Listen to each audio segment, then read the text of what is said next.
Hello guys, আজকে আমি যে ক্লাসটা করাবো সেটা হচ্ছে স্ট্রাটিফাইড কে ফোল্ড ক্রস ভ্যালিডেশন। যেটা ক্রস ভ্যালিডেশনের প্রথম একটা ভিডিও, লাস্ট ভিডিও করেছিলাম কে ফোল্ড ক্রস ভ্যালিডেশনের উপরে। আজকে সেই কে ফোল্ড ক্রস ভ্যালিডেশনের অ্যাডভান্স লেভেল, যেটাকে বলা হয় স্ট্রাটিফাইড কে ফোল্ড ক্রস ভ্যালিডেশন, এই অ্যালগোরিদমটা ইন ডিটেল এক্সপ্লানেশন করব উইথ এক্সাম্পল। এবং তারপরে এটা পাইথনে স্কাইকিট লার্ন লাইব্রেরি ফাংশন দিয়ে কী করে ইমপ্লিমেন্ট করতে হবে সেটাও আমি তোমাদেরকে দেখাবো। চলো।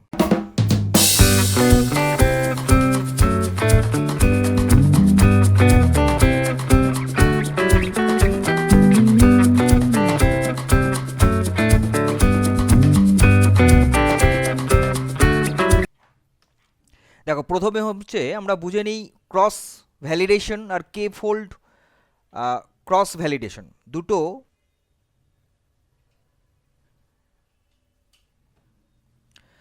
প্রথমে আমরা দেখে নিই যে ক্রস ভ্যালিডেশন আর কে ফোল্ড ক্রস ভ্যালিডেশন এই দুটো কি আছে। যদিও আমি এটা এর আগের লাস্ট ভিডিওটা, যেটা কে ফোল্ড ক্রস ভ্যালিডেশনে, সেখানে আমি এটা নিয়ে বলেছিলাম, তাও আমি এখানে টাচ দিই। কারণ কি, এটা স্ট্রাটিফাইড কে ফোল্ড ক্রস ভ্যালিডেশন যেটা, সেটা একটু অ্যাডভান্স লেভেলের। তার জন্য এখানে ক্রস ভ্যালিডেশন কনসেপ্টটা একটু রিমাইন্ডার আমি করে দিচ্ছি। যে ক্রস ভ্যালিডেশন মানেটা কি, যে একটা বড় ডেটা সেট থাকবে, সেই ডেটা সেটকে ডিভাইড করা হবে মাল্টিপল সাবসেটে, যেটাকে ফোল্ড বলা হয়, এবং সেই সাবসেট দিয়ে আমরা কি করব, মডেলটাকে টেস্টিং করব। এইবার একটা টেস্টিং ডেটা হবে, একটা ট্রেনিং ডেটা হবে। এবার ট্রেনিং ডেটা যদি 80% হয়, টেস্টিং ডেটা 20% হবে। যেটা আমি এক হাঁড়ি ভাত কথা আমি বলেছিলাম, যদি আমরা 1 কেজি চালের ভাত বসাই, সেখানে আমাদের ভাতটা সেদ্ধ হচ্ছে কি না, আমরা কিন্তু 1 কেজি চালকেই আমরা টেস্টিং করে দেখব না। আমরা একটা চাল আঙ্গুলে টিপে দেখব যে ভাতটা হলো কি হলো না। ঠিক সেম কনসেপ্টই হচ্ছে এখানে, যে ক্রস ভ্যালিডেশন যে কনসেপ্টটা, সেটার মানে হচ্ছে এটা। এইবার এটার যেটা বেসিক লেভেল, যেটা একদম বেসিক যে স্ট্রাকচারটা, মানে বেসিক যে ফান্ডাটা, সেটা হলো কে ফোল্ড ক্রস ভ্যালিডেশন। যেটা আমি আগের ভিডিওতে আমি বলেছিলাম যে সবসময় কি হচ্ছে না, যে যদি আমার যদি পাঁচটা ক্যাটাগরি ভাগ করি, মানে পাঁচটা সেট করি, তাহলে কি হবে না, প্রথম যে নাম্বারটা কে, সেটাকে বাদ দিয়ে, মানে K-1 থেকে আমার টেস্টিংটা শুরু হবে। এটা আমি কে ফোল্ড ক্রস ভ্যালিডেশনে বলেছিলাম।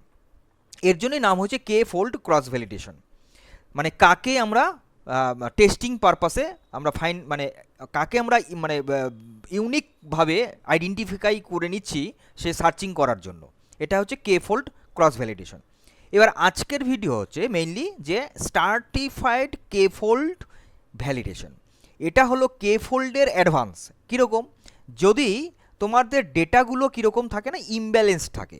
ইমব্যালেন্সড মানে কীরকম, ইমব্যালেন্সড মানে হচ্ছে অনেকটা এরকম টাইপের। ধরো তোমাকে একটা প্রোগ্রাম করতে দেওয়া হলো যে ইভেন নাম্বার কি অড নাম্বার চেকিং করো।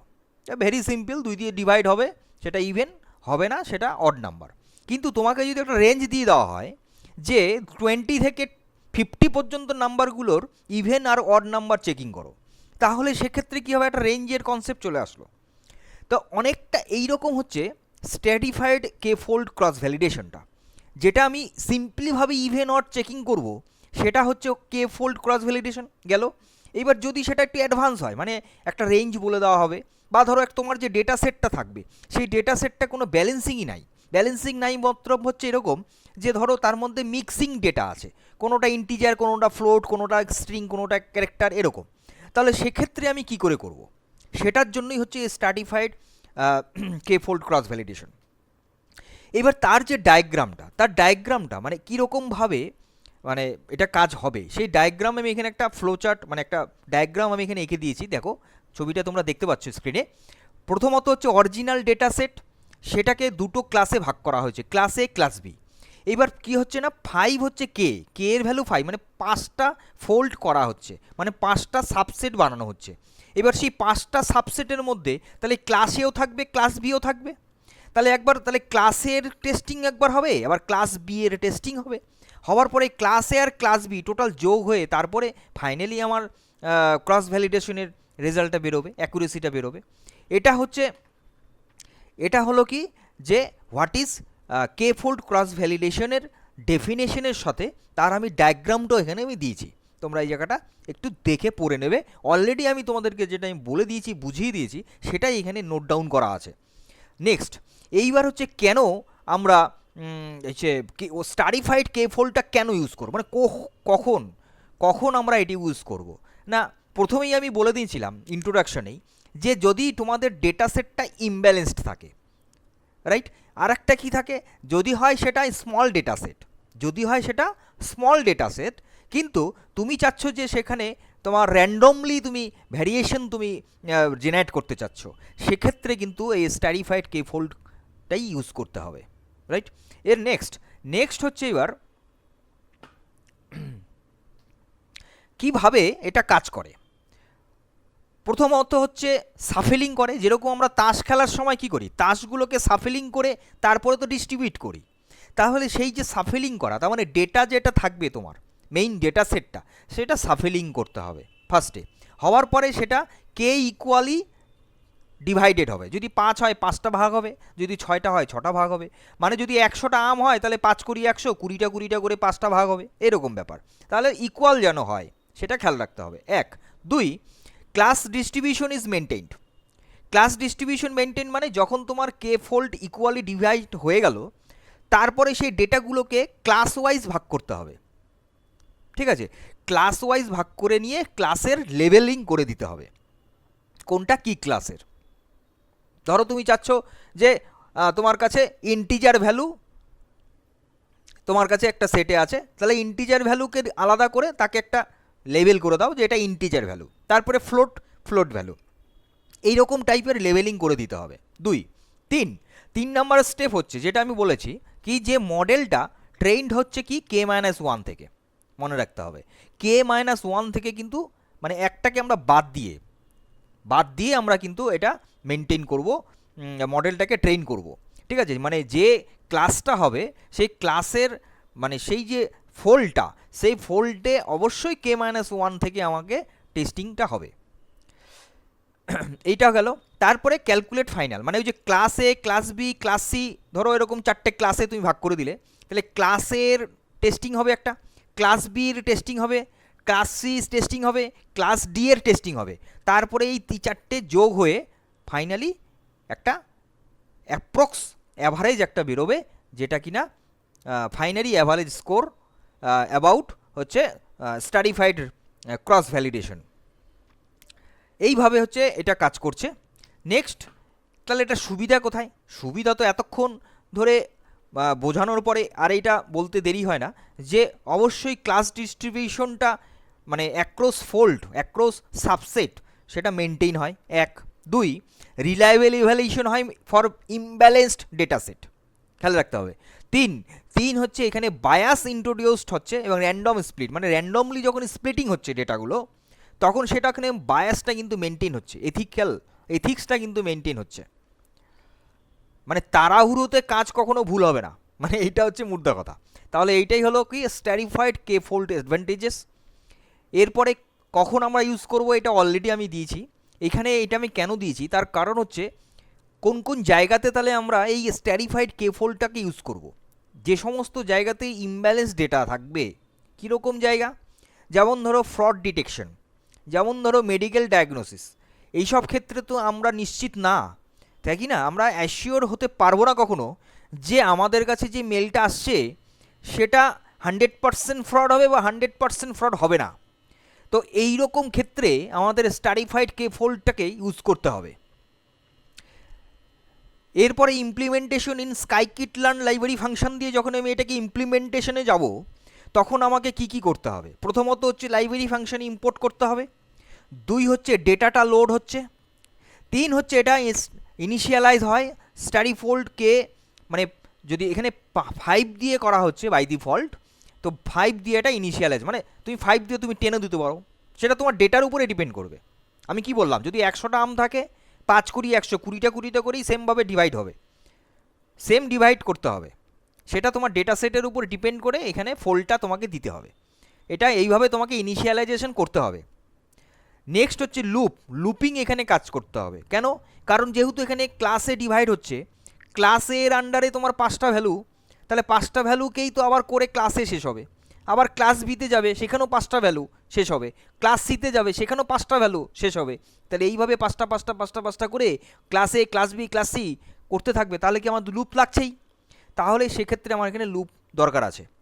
তারপরে ফাইনালি পারফরমেন্স হচ্ছে যেটা আমি বললাম, টোটালটা অ্যাভারেজ করে একটা ফাইনালি রেজাল্ট দেয়, অ্যাকুরেসিটা কত দাঁড়াচ্ছে।